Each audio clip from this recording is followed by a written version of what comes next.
हमें भगवान से कैसा प्रेम करना चाहिए। अब ये प्रेम की परिभाषा मैं कथा के द्वारा समझा रहा हूँ। भगवान के परम भक्त नाम था सुदामा।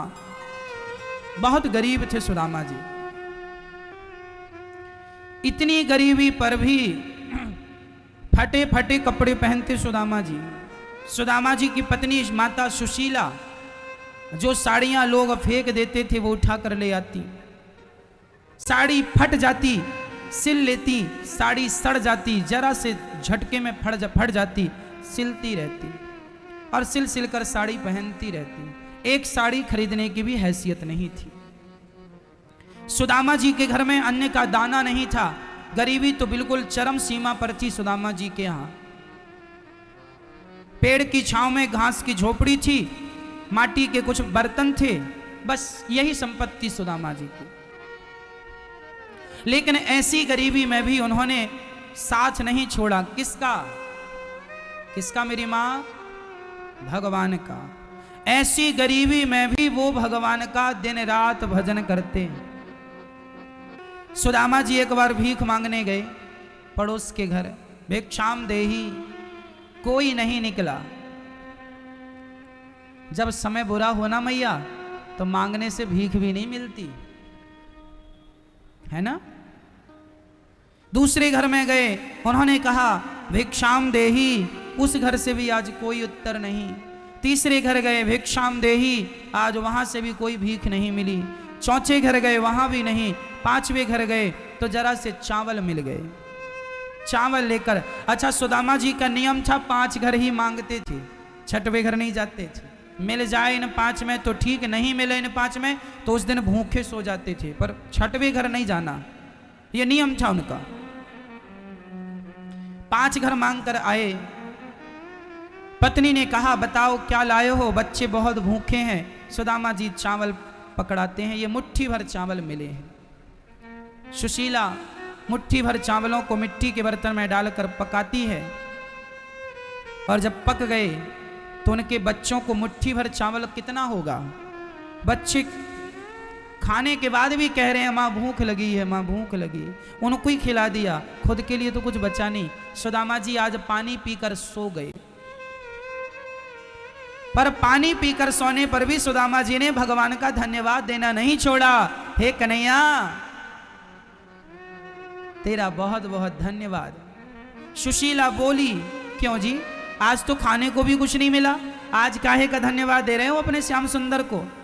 सुदामा बोले भाग्यवान, आज खाने को रोटी नहीं मिली तो क्या हुआ, पीने को पानी तो मिला गिलास भर, उसका तो धन्यवाद दे दूं। सुदामा जी जो नहीं है उसके लिए रोते नहीं है, जो है उसका धन्यवाद देते हैं।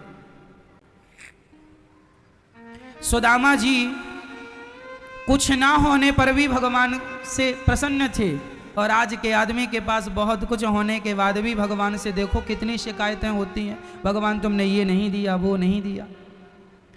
देने वाले किसी को गरीबी ना दे, जान ले ले मगर बदनसीबी ना दे। सुदामा दूसरे दिन जागते हैं, फिर नहा धोकर भिक्षा के लिए गए, शायद आज कुछ मिले। भिक्षाम देही, आज भी घर से कोई जवाब नहीं। दूसरे घर, तीसरे घर, चौथे घर, 5वें घर, आज फिर 5वें घर में किसी ने मुट्ठी भर चावल दे दिए, फिर बनाकर बच्चों को ही खिलाया। आज 2 दिन हो गए सुदामा और सुशीला ने अन्न का दाना नहीं खाया। लेकिन 2 दिन की कड़ी भूख पर भी सुदामा जी अपने कृष्ण को धन्यवाद नहीं देना भूलते। मेरे कृष्ण। सुशीला कहती है क्यों कृष्ण कृष्ण जपते हो? सुशीला तू विचलित हो रही है। अरे भाग्यवान, हानि लाभ तो भगवान के हाथ है। मैंने कोई पाप किया होगा, इसलिए मेरे पाप के कारण देख आज मेरे को भूखा सोना पड़ता है। पर भाग्य देवी देख, हमारे भाग्य में यदि गरीबी है तो हमें तो गरीबी मिलनी ही है। हम गरीब हैं कोई बात नहीं, पर इस गरीबी में भगवान को भूल जाना ये तो समझदारी नहीं है। और भूल कर भी क्या हम अमीर हो जाएंगे? चलो हम भूल जाते हैं तो क्या भूल कर बड़े आदमी हो जाएंगे? जब भूल भगवान को भूल कर बड़े आदमी नहीं होना तो याद करके गरीब ही बने रहो, क्या मिल जाएगा वो? चलो आज आप लोग कहते हैं महाराज जी क्या मिलता है भगवान का भजन करने से, तो मत करो। मत करने से क्या तुम लखपति हो जाओगे? भजन ना करने से, भगवान की भक्ति ना करने से क्या तुम करोड़पति बन रहे हो? तो जब भजन ना करने पर भी तुम वैसे ही रहोगे तो भजन करके ही वैसे रह लो। अरे भजन करते रहो, आज पता नहीं चल रहा, लेकिन जब भजन का परिणाम मिलेगा तो पता चलेगा कि देखो तुम्हारे भक्ति की ये शक्ति है। अभी देखो सुदामा जी की परीक्षा चल रही है, अभी एग्जाम चल रहे हैं, एग्जाम जरा कठिन होता चलने दो। अच्छा भगवान भी ना बड़ी परीक्षा लेते हैं मेरी माँ। इनकी परीक्षा में खरा उतर पाना भी बड़ा कठिन है, सबके बस के नहीं। कई लोग तो परीक्षा छोड़ के भाग जाते हैं। हाँ, इसलिए मेरी मां, कितना भी संकट आए आपके जीवन में, कितनी भी मुसीबत आए, समझ लेना कि परमात्मा अपनी कसौटी में कस के हमें देख रहे हैं। हर हाल में भगवान चाहे प्राण निकल जाए पर फिर भी हम भगवान की भक्ति नहीं छोड़ेंगे। मरेंगे इससे ज्यादा क्या होगा? क्या होगा इससे ज्यादा? क्या होगा बताओ? इसलिए सुदामा आज तीसरे दिन जब भिक्षा के लिए निकले हैं, कोई उत्तर नहीं, कुछ नहीं। आज 5 घर गए, भिक्षाम देही, कुछ नहीं मिला, भिक्षाम देही। आज 5वें घर में मुट्ठी भर चावल जो रोज मिल जाते थे, आज तो वो भी नहीं मिले। सुदामा जी वापस आए, सुशीला ने कहा क्या लाए हो? कुछ नहीं। तो फिर बच्चे क्या खाएंगे? जो मर्जी भगवान की। सुशीला ने कहा बच्चे भूख से मर जाएंगे। सुदामा जी बोली भाग्यवान कोई भूख से नहीं मरता, जिसकी आयु जितनी होगी वह उतना जिएगा। और सबको आयु देने वाले भी भगवान हैं और मौत देने वाले भी भगवान हैं। यदि मौत वही देना चाहते हैं तो हम उन्हें रोकने वाले कौन होते हैं? इसलिए सुशीला तू उनकी मर्जी में, शायद आज भी हमें कुछ नहीं मिला, शायद आज भी हम भूखे सोएंगे, शायद आज भी मेरे कन्हैया की यही इच्छा है कि तुम्हें भूखा सोना है। जब आप भूखे रहें, जब आप दुखी रहें, समझ लेना कि आप शायद विधाता की यही मर्जी है। इसलिए ईश्वर की मर्जी जानकर मस्त रहा करो हर हाल में। सुदामा जी की ऐसी बातें सुनकर द्वारिकाधीश रोने लग गए। भगवान की आंखों में आंसू आ गए।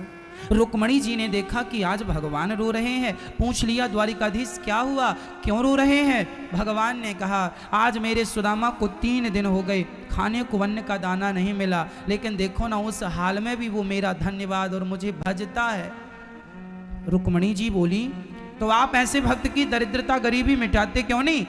क्या करूं, वो मेरे पास आता ही नहीं, वो कुछ मांगता ही नहीं।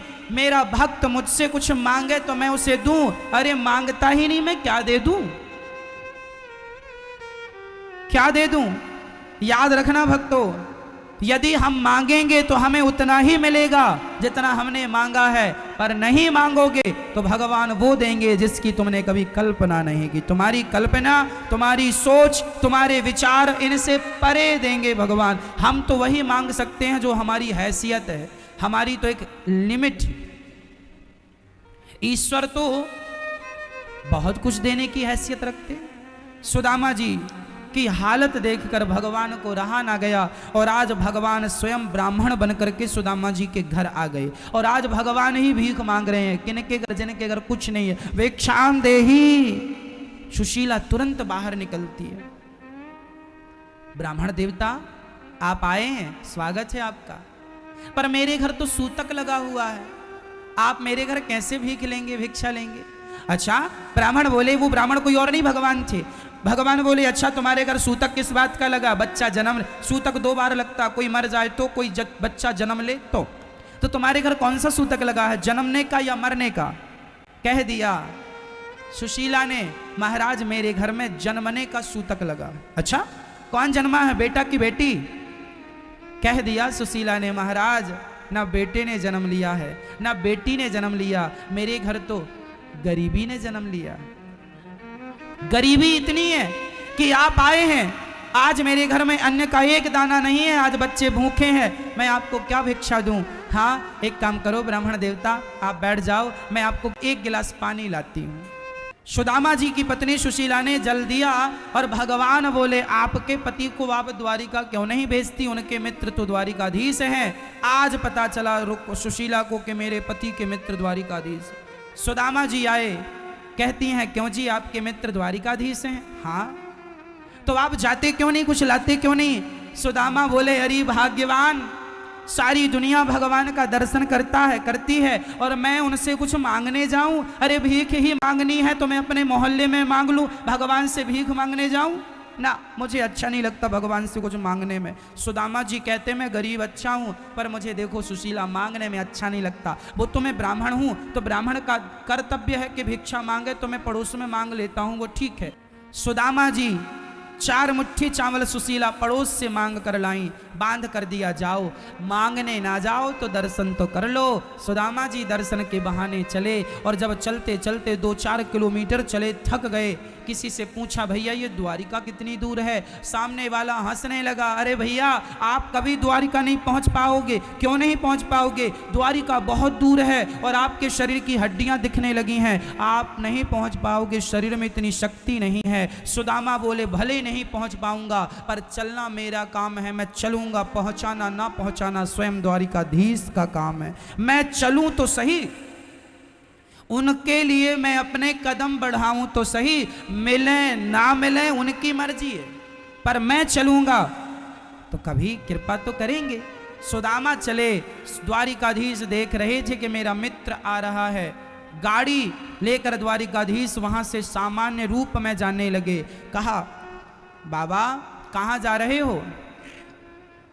सुदामा जी ने कहा, द्वारिका। अरे मैं भी द्वारिका जा रहा हूं, बैठो गाड़ी में।